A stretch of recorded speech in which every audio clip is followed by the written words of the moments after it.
What's good, YouTube? It's your main man, AB the Hero, back again with another video. And in today's video, we talking Hornets versus the Detroit Pistons. This was a game that I was hoping that the Hornets would win, just so they could get some get back from my dog LaMelo and what the Pistons did to him. And I feel like we got that tonight. Melo didn't have the amazing game that I wanted him to have, but we got our get back.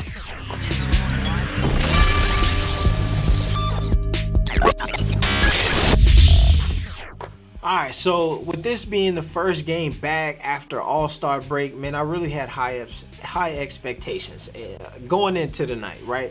But then, truthfully, when I really thought about it, after about a week off chilling, man, and I know with the protocols of COVID and stuff, folks probably wasn't even gathering and trying to hoop like that. It was really just trying to get some rest. I really lowered my expectations, and I'm glad I did that, because this was a good game towards the end, because we got to see how clutch the Hornets are and have continued to be throughout the season. However, just throughout the game, it was kind of like an up and down roller coaster, but not the fun kind, you know what I'm saying? But let's get into the breakdown. It's your main man, AB the Hero. Appreciate y'all subbing to the channel, hitting the notification bell. It's the channel, we've been growing, man. We hit that 10,000 mark, on our way to 11, creeping up to 20. So I'm hyped for all of that stuff. But we look at the box scores here. We see your boy LaMelo Ball ended the game with 7 points, 27% from the field, 20% from behind the arc. Not a great scoring night from LaMelo, but truthfully, man, Gordon Hayward, who ended the game with 17 points, had just as bad a scoring night as LaMelo did, but was able to supplement it with free throws. And the thing that I love about LaMelo's game is that he has the ability to supplement a off scoring night with facilitation, man. 9 assists on the night. What a night from him, man. What a night, and ability to be able to drop those assists. We'll take a look at some of those assists later in this video. But I think that what I have realized with this Charlotte Hornets team is that they're a solid ball club, right? In close games, they're probably going to win a close game. However, the struggle that they continue to have is the lineup always has to change. The rotation always has to change. You have Jalen McDaniels, who's getting 20 minutes a night, now has a DNP. You got Devontae Graham, ain't played in 7 games, and now tonight he's playing 20 minutes. Malik Monk, who's been 25 to 20, is 17 minutes tonight. Bismack Biyombo, who started the season starting after the Cody Zeller injury, the Zeller injury, and it's was taken all the way back down to 13 minutes tonight. You feel me? So it is just tough to really gauge how good this team could be, because we haven't been able to see where all the pieces fit on a night in, night out basis. Especially when you're trying to make a deep playoff run, you need to have that figured out. And a lot of teams, I feel like, coming out of that All-Star break have a good semblance of where people fit. But this team is tough, man, because one of the areas that they struggle in the most, and if they wanted to try to upgrade, would be their front court play. Cody Zeller, Bismack Biyombo, how do we upgrade those? And it's tough, because the only way to do it is to transition and trade some of your wing players, which they got a lot of solid wing players.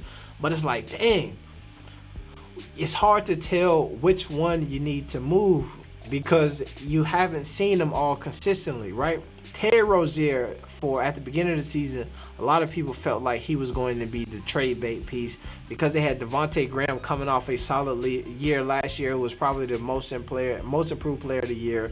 And so they were like, at least we got that. But Terry to me is the untouchable one. He's the guy who, he can't go nowhere. Him and Melo can't go nowhere, because in those close games, what makes it so solid and gives you such a great chance is obviously you got Melo controlling the pace, but then you got Mr. Clutch Gene, Terry Rozier himself, doing what he does. You feel me? So that's just the kind of the tough spot. And even when you look at the rotation, right? We talked about all year that critical minute in which Borrego starts to make his first substitutions and things. And as we look, that has shifted, man. In the first minute, and what we talk about that critical minute, it's like when Melo was coming off the bench, between like the 7-minute mark and the 5.5 to 5-minute mark, that's when it is really closer to 6. You know what I'm saying? 6:30. It's a minute. Not I gave you 2 minutes right there, but y'all know what I'm saying. You know the math.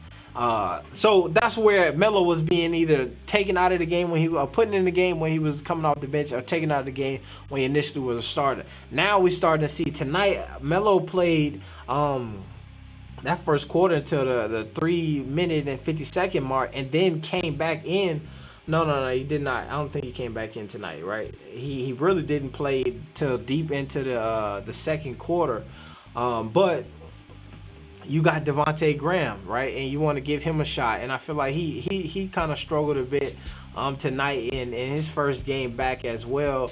28% from the floor, 25% from behind the arc, 2 for 2, 7 points.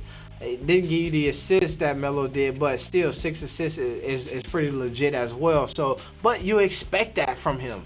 It's like, yo, you ain't played in a week, and it was an all-star, so you really ain't played in 2 to 3 weeks at this point. So, you're going to be a bit off, so it's hard to judge, right? Especially if you're trying to make a trade at this point in the season.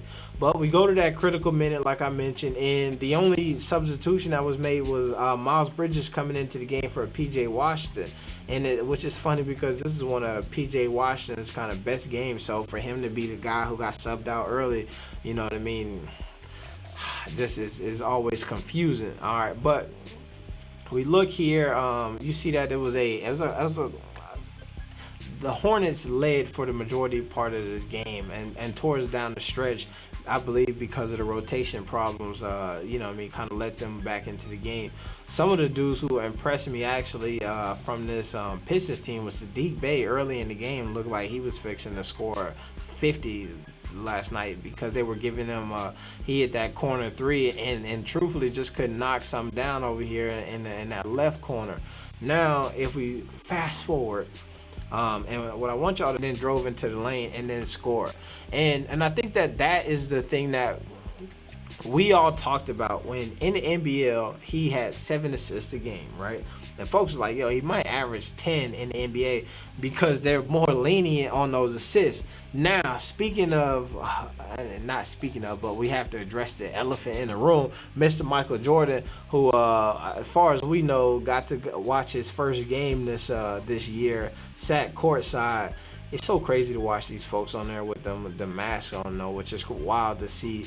But I wonder, when I seen this, is we finally got that Michael Jordan statement that we were looking for, because he knew he was going to be coming to his first game, and he didn't want folks to be like, Mike, this is your first game, you ain't watched him all season. And he like, yo, of course I seen him. Did you see that article I just, you know what I mean, my email that I sent out? Check that out, you know what I'm saying? So got Michael Jordan, man. It's always, and I heard Terry Rozier say this in the post game after this, it's always dope to play in front of the GOAT, you feel me? So I might have to put that on a shirt. It's dope to play in front of the GOAT, you feel me? But it's your main man, AB the Hero, man. We're gonna get out of here. We got some content dropping for y'all tomorrow, man, so stay tuned. No, not Peace, plus one, triple B's, we out.